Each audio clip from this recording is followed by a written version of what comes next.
खबर आसाम से है, जहां दरांग जिले में तजावुजात से बेदखल किए गए सैकड़ों अफराद गुज़िश्ता 4 दिनों से भूखे रहने पर मजबूर हैं। बेबसी की हालत में जिंदगी गुजार रहे लोगों ने कहा कि इन्हें हुकूमत की जानिब से जरूरत के मुताबिक खाने पीने और दीगर जरूरियात जिंदगी मुहैया नहीं कराई गई और जिस जगह पर वो फिलहाल रह रहे हैं वो तमाम तर बुनियादी सहूलियात से कोसों दूर हैं। इसी मौके पर जमीयत उलमा, जमात इस्लामी और AIUDF के एक वफ्द ने इन इलाकों का दौरा किया और इन लोगों में खाने पीने का सामान और कुछ जरूरी अशिया तकसीम की। 23 सितंबर को दरांग जिले के धौलपुर में तजावुजात से बेदखल किए जाने के खिलाफ लोगों ने एहतजाज किया था। लोगों का एहतजाज इस बात को लेकर था कि धौलपुर में बाज़ाबातकारी के इंतजामात के बगैर ही घरों को तोड़ा जा रहा था और इनके सर से छतें गिराई जा रही थी। वाज़ेह है कि एहतजाजी अफराद पर पुलिस फायरिंग में 35 साला सद्दाम और 12 साला शेख फरीद की पुलिस की गोली से मौत हो गई थी, जिसके बाद से दिल्ली समेत मुल्क के कई हिस्सों में एहतजाज भी हुए। हम लोग इस वक्त जमीयत उलमा हिंद, जमात इस्लामी दिल्ली से और जमीयत उलमा आसाम के जिम्मेदार और AIUDF के सब लोग यहाँ आए हुए हैं। क्या क्या ले हमारे पास इस वक्त 900 तिरपाल हैं, टेंट, 200 हैंडपम्प है और 900 किट्स हैं, जिसमें 25 किलो चावल है, 2 किलो शक्कर है, 2 किलो दाल है, 1 किलो नमक है और बाकी मसाले वगैरह हैं, बीबी किट वगैरह हैं। दरंग जिले के सिपाझार धौलपुर में हुए बृहस्पतिवार के एविक्शन के बाद अभी हालत नॉर्मल है। एविक्शन किए हुए फैमिली को अभी तक प्रशासन से कुछ भी मदद नहीं मिल रहा है। पानी हो, खाने का कुछ भी सामान हो, प्रशासन ने अभी तक एविक्शन किए हुए फैमिली को नहीं दिया है, जिसके लिए एविक्शन किया हुआ फैमिली अभी प्रशासन से बहुत नाराज है। आगे बढ़ेंगे। तब्दीली मजहब पर गरमाई सियासत और तनाज़े के दरमियान मरकजी वजीर बराए अक़लियती उमूर मुख्तार अब्बास नकवी का एक बयान सामने आया है। मुख्तार अब्बास नकवी ने दिल्ली में क्रिश्चियन तबके कम्युनिटी के साथ बातचीत करते हुए कहा कि अपनी मर्जी से तब्दीली मजहब गलत नहीं, लेकिन तब्दीली मजहब कभी भी तरक्की का पैमाना नहीं हो सकता है।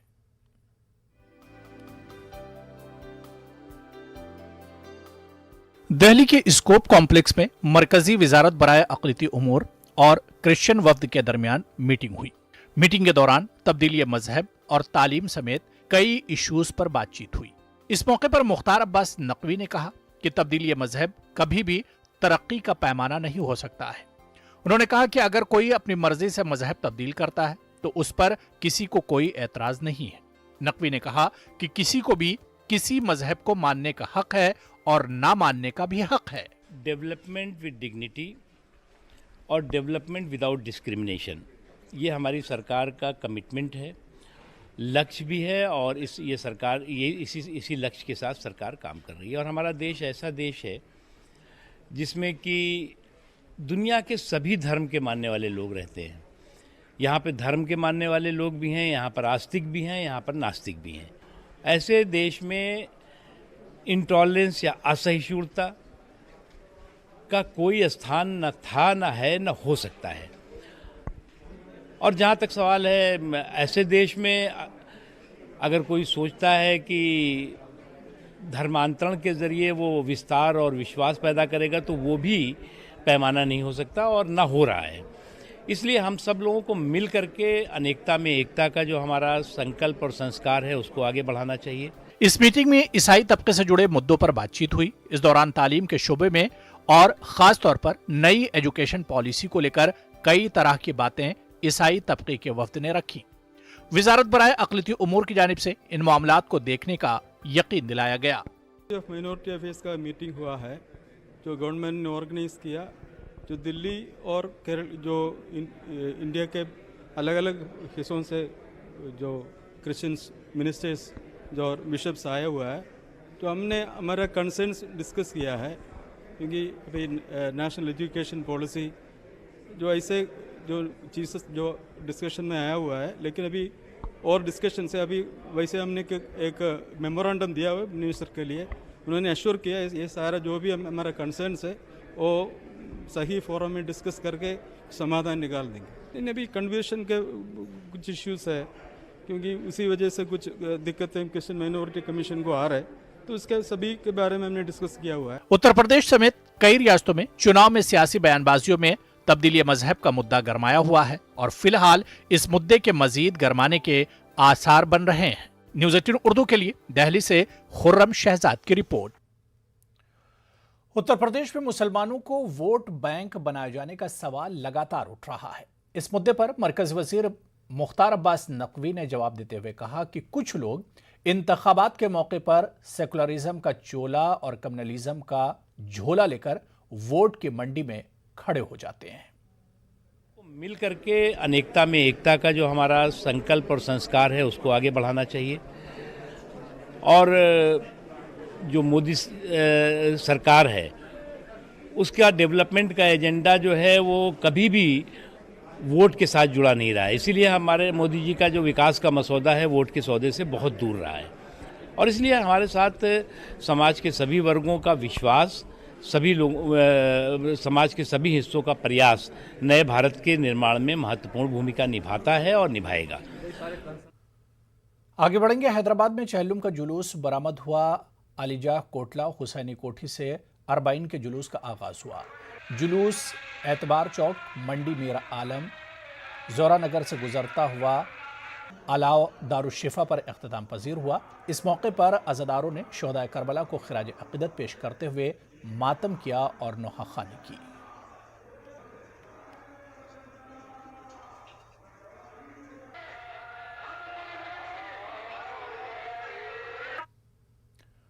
तो वहीं मुंबई में भी चहलुम का जुलूस बरामद हुआ। अरबाइन का जुलूस मुंबई के ज़ैनबिया इमाम बारगाह से होता हुआ मस्जिद ईरानिया मुगल मस्जिद से गुजरता हुआ रहमताबाद कब्रस्तान पर इख्तिताम पजीर हुआ। जुलूस में बॉम्बे हाई कोर्ट की हिदायत के मुताबिक 10 गाड़ियों पर 150 अफराद ही जुलूस में शरीक हुए। इस मौके पर अज़ादारों ने नोहाखानी की और मातम किया। जुलूस के दौरान मुंबई पुलिस की जानिब से सख्त हिफाजती इंतजाम किए गए।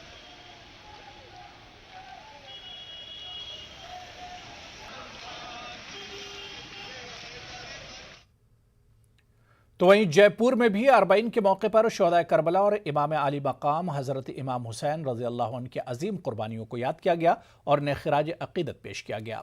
अज़ादारों ने इमाम बारगाहों में मातम और नोहाखानी की। कोरोना की वजह से इस साल भी मातमी जुलूस नहीं निकाला जा सका। हज़रत इमाम हुसैन की शहादत की याद में जो 40वां है वो शिया समाज जयपुर में मना रहा है। इस बार कोविड गाइडलाइंस को ध्यान में रखते हुए बड़े प्रोग्राम नहीं किए गए हैं, लेकिन जो प्यासे हैं उन्हें बाकायदा शरबत पिलाए जा रहे हैं। यहाँ पर सबील लगाई गई हैं, खिदमत की जा रही है। कोशिश ये है कि खिदमत के ज़रिए मैसेज दिया जाए। सर, आज 40वां मनाया जा रहा है और कोविड गाइडलाइंस की पालना करते हुए आप लोगों ने प्रोग्राम किया है, क्या मैसेज आप देंगे? देखें, आज इमाम हुसैन अलैहिस्सलाम का ये चहलुम मनाया जा रहा है। आप जानते हैं इससे पहले ये जुलूस यहाँ से निकलने के बाद करबला तक जाता था, लेकिन क्योंकि हुकूमत की गाइडलाइन की पालना करते हुए हमने इसको यहीं महदूद किया है। और इंशाअल्लाह साल आइंदा जब इंशाअल्लाह हालात सही हो जाएंगे तो ये अपनी उसी असल शक्ल में यहाँ से निकलने के बाद करबला तक जाएगा। और ये पैगाम है इमाम हुसैन अलैहिस्सलाम का इंसानियत को। आज इमाम हुसैन अलैहिस्सलाम की शहादत किसी एक मज़हब के लिए नहीं है बल्कि इंसानियत के लिए। आपको इसीलिए शहीद इंसानियत कहा जाता है, यानी आपने इंसानियत के लिए अपनी शहादत वाक़। नॉर्मली खिदमत कर रहे थे, मुख्तसर सा वाटर बॉटल डिस्ट्रीब्यूशन करके। पानी जो है एक सबसे बड़ा दान है, आप भी जानते हैं, जल ही जीवन है। इसलिए हमने पानी के हिसाब से ही जो है छोटी चीज़ से स्टार्ट करा कि लोगों को एक मैसेज जाए कि इमाम हुसैन का क्या मकसद था इंसानियत के लिए, मानवता के लिए क्या धर्म है, जो हम उसको डिस्क्राइब करना चाहते थे। इसलिए आज हमने सुभाष चौक पे सारे लड़कों की गैदरिंग रख के सारे लोगों ने कंट्रीब्यूशन करके वाटर बॉटल डिस्ट्रीब्यूशन का सेटअप बैठाया, जिससे कि हमने सारे राहगीरों को चलते हुए, उसमें हिंदू मुस्लिम सिख ईसाई जो भी थे, सब लोगों को हमने बिना धर्म के मानवता का संदेश देते हुए पानी हमने डिस्ट्रीब्यूट करा। किस तरह से रहेगा आगे, किस तरह से काम जारी रखेंगे आप खिदमत का? इंशाल्लाह देखते हैं, धीरे धीरे चल ही रहा है सभी तरह की खिदमत के काम। जी जी और आगे भी होता रहेगा, आगे भी करते ही रहेंगे इंशाल्लाह, आगे भी करते रहेंगे। जी। हज़रत इमाम हुसैन की जो इंसानियत की बात है उनको लोगों को सिखा रहे हैं और कोशिश कर रहे हैं कि जो ज़्यादा से ज़्यादा उनके पैगाम को लोगों तक पहुंचाया जाए और ज़िंदगी में अपनी में उसे उतारा भी जाए। कैमरा पर्सन दिलीप चेची के साथ में अरबाज अहमद, न्यूज़ 18 के लिए जयपुर से। आगे बढ़ेंगे। अमरावती में मौलाना कलीम सिद्दीकी की रिहाई की मांग को लेकर तहरीक उलमाए हिंद और दीगर तंजीमों की जानिब से जिला कलेक्टर दफ्तर के सामने एहतजाजी मुजाहरा किया गया, जिसमें सियासी, समाजी और मिली शख्सियात मौजूद रहीं। मुजाहिरीन ने जिला कलेक्टर को एक मेमोरेंडम सौंपा, जिसमें वाज़ेह किया गया कि मौलाना कलीम सिद्दीकी की गिरफ्तारी मुल्क के आइन के खिलाफ है। मौलाना पर दर्ज किए गए मुकदमात बेबुनियाद हैं। वो ये चाहते हैं, वो किसी भी वो हिंदू मुस्लिम कराना चाहते हैं, वो हिंदू और मुसलमानों को आपस में लड़वाना चाहते हैं, वो नित नए नए एजेंडे लाते रहते हैं। दूसरी चीज ये है कि अपने काले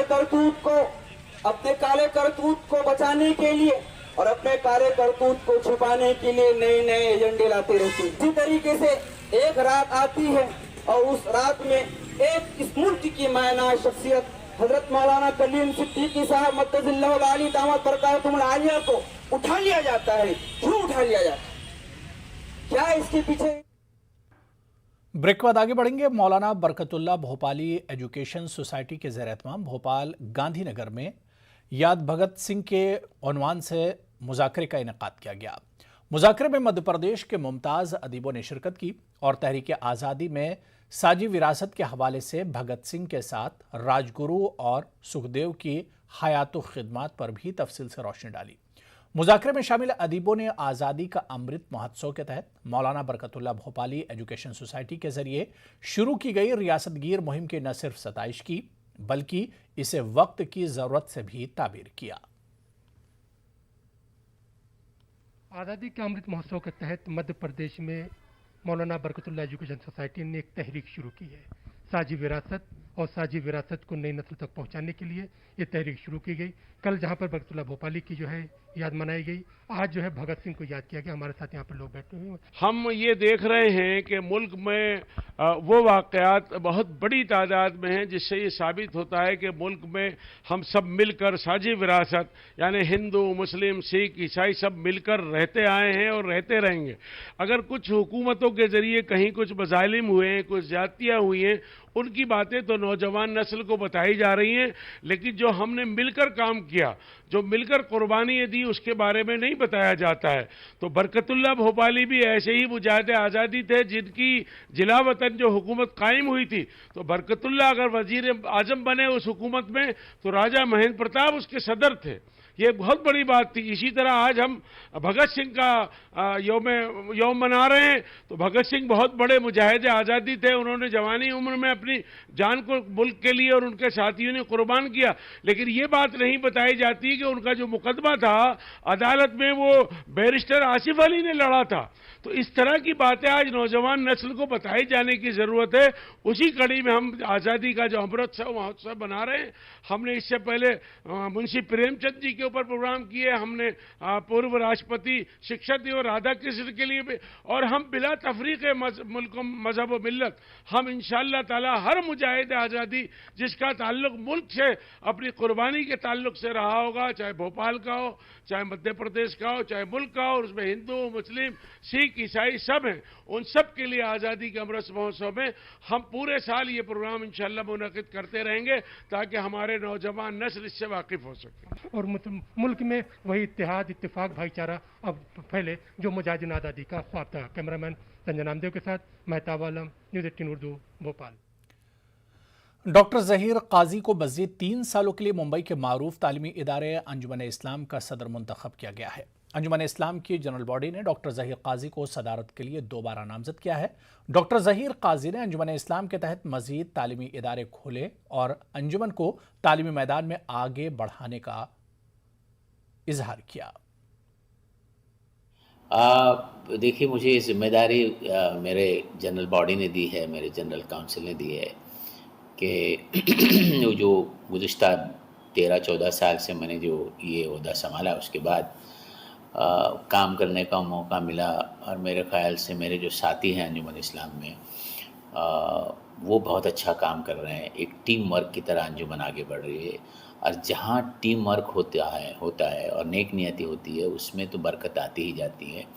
और मैंने देखा कि अंजुमन ने बहुत तरक्की कर ली और बहुत कुछ करना बाकी है। हमारा नया प्लान ये है कि हम अंजुमन में एक इंटीग्रेटेड मेडिकल कैंपस बनाने की सोच रहे हैं, जिसमें एक मेडिकल कॉलेज होगा, एक डेंटल कॉलेज होगा और एक फिजियोथेरेपी और नर्सिंग का एक साथ में एक ही कैंपस में बनाने की हमने प्लानिंग की है। टोक्यो ओलंपिक में नुमाया कारकर्दगी का मुजाहरा करने वाली हिंदुस्तानी खवातीन हॉकी टीम का भोपाल में एजाज किया गया। भोपाल मिंटो हॉल में मुनक्किदा पुरवकार एजाज तकरीब में वजारत खेल के आला हुक्काम और वजीर के साथ वजीर आला शिवराज सिंह और काबीना के दूसरे वजीरों ने शिरकत की। वजीर आला शिवराज सिंह ने इस मौके पर खवातीन हॉकी टीम की सभी खिलाड़ियों को 31 लाख रुपए की एजाजी रकम के साथ इन्हें यादगार निशान भी पेश किया। इस मौके पर मुनक्किदा तकरीब से खिताब करते हुए वज़ीर आला शिवराज सिंह ने खवातीन हॉकी टीम की न सिर्फ हर महाज पर मदद करने की यकीन दहानी कराई, बल्कि मध्य प्रदेश में वर्ल्ड क्लास हॉकी ग्राउंड भी बनाने का ऐलान किया। हिंदुस्तानी खवातीन हॉकी टीम की कप्तानी रानी रामपाल ने इस मौके पर मध्य प्रदेश हुकूमत के इक़दाम की सताइश की। खवातीन हॉकी टीम ने इस मौके पर वज़ीर आला के साथ शजरकारी भी की। हॉकी की टीम हमारी बेटियों की थोड़ी आर्थिक संकट में है। मैंने एक क्षण नहीं लगाया और कहा कि मामा के होते हुए भांजियों को चिंता करने की क्या जरूरत है, जो जरूरत होगी हम पूरी करेंगे। और इसलिए यशोधरा जी, हॉकी के लिए जो करना हो, भोपाल में स्टेडियम बनाना हो, ग्वालियर में बनाना हो, तय कर लो, कोई चिंता की बात नहीं है। वर्ल्ड क्लास स्टेडियम बनाएंगे, वर्ल्ड क्लास स्टेडियम बनाएंगे। स्पेशली जब अभी बस में आ रहे थे तो सर ने बहुत सारी बातें बताई कि उनका लड़कियों के प्रति अपने स्टेट में कितना प्यार और लगाव है। तो वो एक बाकी स्टेट्स के लिए एक बहुत बड़ा एक मैसेज है कि हम कैसे लड़कियों को प्रोत्साहित कर सकते हैं। और स्पोर्ट्स के लिए उनका प्यार जो है स्पेशली लड़कियों के लिए है, वो हमने बहुत साल पहले से देखते आ रहे हैं। जब 2010 में भी हमारे भोपाल में कैंप्स लगते थे, उस टाइम भी सर ने महिला हॉकी की एक बहुत बड़ी हेल्प की थी। तो हमें लगा कि एक ऐसे अगर चीफ मिनिस्टर हर स्टेट में होंगे तो हर स्टेट से लड़कियां और भी स्पोर्ट्स में आ सकती हैं। जात पात की बुनियाद पर मर्दमशुमारी की मांग को लेकर आज मुंबई समेत महाराष्ट्र के कई अजला में वंचित बहुजन अघाड़ी ने एहतजाज किया और मर्दमशुमारी न करने के फैसले के खिलाफ मरकजी हुकूमत के खिलाफ गम और गुस्से का इजहार किया। बहुजन अघाड़ी के कारकुनान ने मरकजी हुकूमत पर ओबीसी कोटा खत्म करने की साजिश का इल्जाम भी आयद किया। बेंगलुरु के शिवाजीनगर की हुजैफा स्कूल को अब 4 चांद लगेंगे। जी हां, मकामी एमएलए रिजवान अरशद की कोशिश से सरकारी उर्दू स्कूल को अब आलमी मेयार के स्कूल में तब्दील किया जा रहा है। बरवियत महानगर पालिका ने स्कूल की नई इमारत की तामीर के लिए 10 करोड़ रुपए मंजूर किए हैं। बीबीएमपी के कमिश्नर गौरव गुप्ता ने कहा कि इस स्कूल को नई जिंदगी अता की जा रही है। इस कदीम स्कूल को मिसाली स्कूल बनाने का फैसला लिया गया है ताकि मकामी लोगों को मेयारी तालीम हासिल हो सके, यहाँ के बच्चे आला ओहदों पर फायज होकर मुल्क की खिदमत कर सकें। औरंगाबाद में वक्फे से जारी बारिश की वजह से नशेबी रिहायशी इलाकों में पानी दाखिल हो गया। मुसलसल बारिश की वजह से बड़े पैमाने पर दरख्त उखड़ गए, बिजली के खंभे टूट गए। इसके अलावा कई बस्तियों का राब्ता मुनक़ते हो चुका है। खाद नदी में तुग़यानी का मंजर है। हिलाल कॉलोनी और जलाल कॉलोनी के साकिनों को महफूज मकामात पर मुंतकिल होने की हिदायत दी गई है। म्यूनिसिपल एडमिनिस्ट्रेटर आस्तिक कुमार पांडे का कहना है कि तरक्की के नाम पर जो कुछ हो रहा है ये इसका खमियाजा है। एमआईएम के लीडरों का कहना है कि कारपोरेशन इंतजामिया और हुकूमत हाई अलर्ट का ऐलान तो करते हैं, लेकिन एहतियाती तदाबीर न होने की वजह से शहरियान को माली नुकसान बर्दाश्त करना पड़ रहा है। गुज़िश्ता 4 दिनों से हो रही बारिश की वजह से नांदेड़ के कई इलाकों में हालात संगीन हो गए हैं। खासतौर पर नशेबी इलाकों की बस्तियों में बारिश का और नालों का पानी लोगों के मकानों में दाखिल हो रहा है। बारिश का पानी मकानों में दाखिल होने से लोगों को शदीद मुश्किलात का सामना करना पड़ रहा है।